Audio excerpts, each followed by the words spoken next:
हमें दिखाई नहीं दे रही है वो, पर मुझे पता है ना वो है हमारे आसपास ही।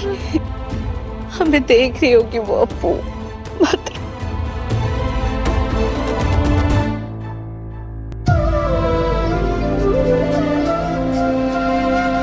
उन्हें कितना समझाया मगर ये सुन ही नहीं रही है, बस रोते जा रही है। ना कुछ खा रही है ढंग से, ना कुछ पी रही है। अगर ऐसे ही चलता है ना तो अप्पू बीमार पड़ जाएगी। नहीं अप्पू, ऐसा बिल्कुल नहीं करोगी तुम। झनक तुम्हें ऐसा देखेगी तो उसे अच्छा नहीं लगेगा ना। कहाँ है वो क्यों नहीं है, क्यों नहीं है? तो फिर कैसे देखेगी वो मुझे? मेरे पीछे मैं झनक से बहुत प्यार करती हूँ, बहुत प्यार करती हूँ मैं झनक से। वो क्यों ऐसे चली गई हमें छोड़ के?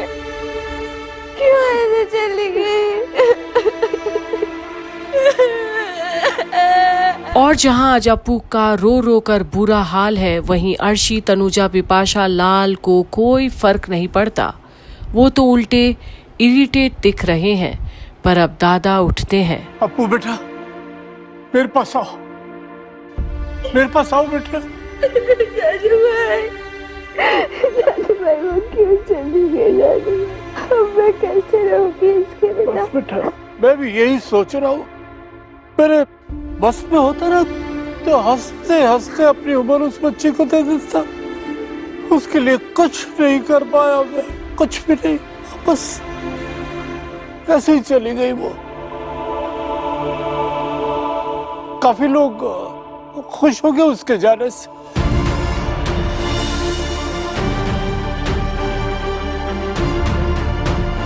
लेकिन कुछ लोग दुखी भी हैं। तुम तो मेरा दर्द समझती हो ना, और मुझे मालूम है तुम्हें बहुत बुरा लग रहा है।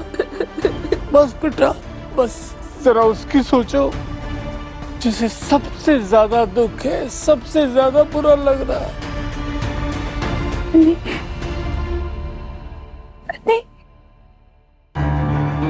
अनिरुद्ध नहीं है, वो नहीं आना चाहता। और अब सभी अनी को ढूंढते हैं। वो तो कहीं है ही नहीं, पूजा में भी नहीं आया। मैं उसे फोर्स नहीं कर सकता यहाँ आने के लिए। झनक का श्राद्ध है, अनिरुद्ध को यहाँ होना चाहिए। कोई जरूरत नहीं है। अनी मेंटली अपसेट है, उसे मत बुलाओ यहाँ। तुम्हें समझ में नहीं आ रहा है कि तुम्हारी बातों की कोई इंपॉर्टेंस नहीं है यहाँ पर? आदित्य, हम लोगों की बात छोड़ो, अगर अनिरुद्ध यहाँ होता तो क्या वो इंपॉर्टेंस देता तुम्हें? नहीं ना? फिर ये सब बातें क्यों बोल रही हो तुम? अब झनक यहाँ पर नहीं है। अब बस इन्वेस्टिगेशन होगी इस बात को जानने के लिए कि वो कैसे और कहां पर गई। ये साबित हो चुका है कि झनक हमारे बीच में नहीं है और अब वो वापस आने भी नहीं वाली। और अब जाकर आदित्य अपना मुंह खोलता है और जो बातें वो बोल रहा है उसे सुनने की ताकत सब में तो नहीं। झनक का श्राद्ध चल रहा है यहाँ पर। ये पूजा झनक की आत्मा की शांति के लिए है, और अगर अनिरुद्ध यहाँ पे नहीं होगा तो उसकी आत्मा को शांति कैसे मिलेगी? और अनिरुद्ध को शांति कैसे मिलेगी?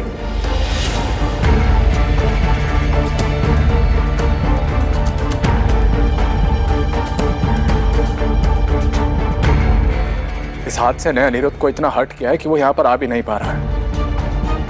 लेकिन अनिरुद्ध को आना होगा एक बार झनक के लिए। और अब आदित्य की ये बात सुनकर अर्शी के पास भी कोई शब्द नहीं।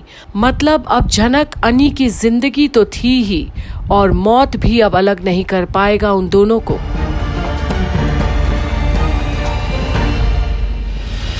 अगर आप लोग कहें तो मैं अनिरुद्ध को लेकर आ सकता हूँ। हाँ बेटा, जाओ तुम उसे बुला के लेकर आओ। अकेला बैठा है वो अपने कमरे में, यहाँ आने की हिम्मत नहीं हो रही उसकी। और हमारी किस्मत देखो, इस उम्र में इस छोटी सी बच्ची के श्राद्ध के अंदर शामिल होना पड़ रहा है। और तुम जानते हो घर के सारे लोग इस काम के लिए राजी कैसे हो गए, ताकि इस घर पे कोई बुरा साया ना पड़े। यही काम करते थे ना वो। और अब दादा ने वो सच उगल दिया है जो दादी तो क्या, शुभो, तनुजा, अर्शी भी सुनने के लिए तैयार नहीं। और फिर अचानक उसकी मौत अपने डर से लड़ने के लिए, और नहीं चाहता कि उनकी जिंदगी में कोई बैड लक हो, बुरी किस्मत। आप इतना सब क्यों बोल रहे हैं? हमने किया है क्या ये सब? हाँ, हमने उसे कोलकाता बुलाया था? नहीं ना? पता नहीं उसने कितने दुश्मन बना लिए थे अपने। सृष्टि को उसकी वजह से कितना सहना पड़ा है, जानते हैं आप? आपको क्या लगता है सृष्टि खूनी है? और आज इस उम्र में भी तू मैं चालू है, जहां मन और विचार शायद दोनों ही नहीं मिलते आज दादी और दादा की झनक को लेकर। अरे असली गुनहगार को तो पकड़ नहीं पाए, इसलिए जो सामने दिखा उसे पकड़कर जेल में डाल दिया। सृष्टि और उसके परिवार पर क्या गुजर रही है आपको अंदाजा भी है? अर्शी कितना परेशान है। इतनी उम्र हो गई, अभी भी आधी अधूरी चीजें देखती हो। कब देखोगी पूरा? अरे आंखें खोलो, देखो अपने चारों तरफ क्या हो रहा है, क्या सच है।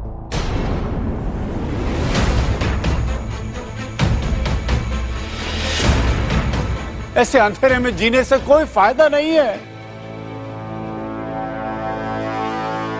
बाबा, हम यहाँ श्राद्ध के लिए इकट्ठा हुए हैं, अभी किन बातों को लेकर बैठ गए हैं? और आज वाकई में दादू भाई दादी को वो आईना दिखा रहे हैं जो वो देखना नहीं चाहती है, पर आदित्य को ये सब फिजूल की बातें लगता है। और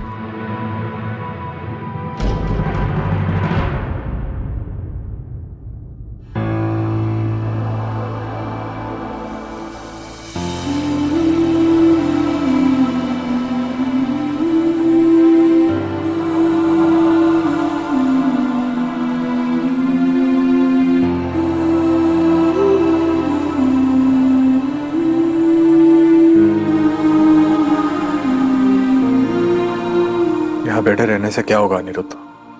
बाहर चलना चाहिए तुम्हें। बाहर बहुत से ऐसे काम हैं जो तुम्हारे हाथ तो होंगे तो ही जनक की आत्मा को शांति मिलेगी।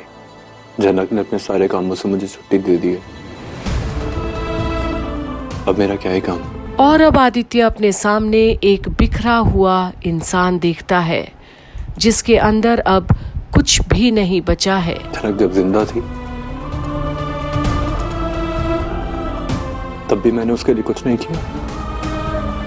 तुम्हारा और जनक का जो रिश्ता था अनिरुद्ध, क्या तुम उसे कभी? नहीं आदित्य, उसे मैं पूरी जिंदगी के लिए नहीं भूल सकता।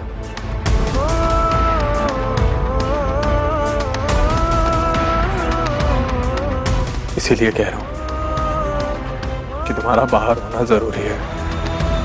पर क्या अब भी अनी हिम्मत जुटा पाएगा जनक का वो पूजा में शामिल होने का जो उसे खुद की मौत बराबर लगती है? आखिर उसे ये एहसास क्यों नहीं होता कि झनक अब नहीं रही? क्यों उसे अब भी महसूस करता है? और ये नूतन का शो देखने जाएगा भी, क्योंकि झनक को डांस का शौक था, उसकी जिंदगी थी नृत्य करना। अब हमारे बीच आ रही है एक अनोखी टैलेंट। जोरदार तालियों से स्वागत कीजिए नूतन का। और अब स्वागत कीजिए बृजभूषण जी का। अब आ रहे हैं एक स्पेशल गेस्ट, जोरदार तालियों से स्वागत कीजिए उनका। ये आंसू बहाने का समय नहीं है बृजभूषण, दुनिया के सामने सच बोलने का समय आ गया है। फोड़ दो भांडा कुलभूषण का।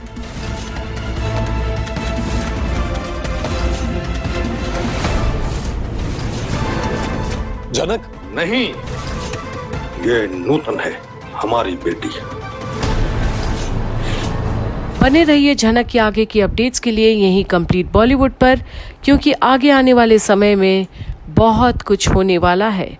बहुत सारा पर्दाफाश होगा और शायद अनी और झनक का मिलन एक बार फिर जरूर होगा, एक नई मोड़ पर जाकर।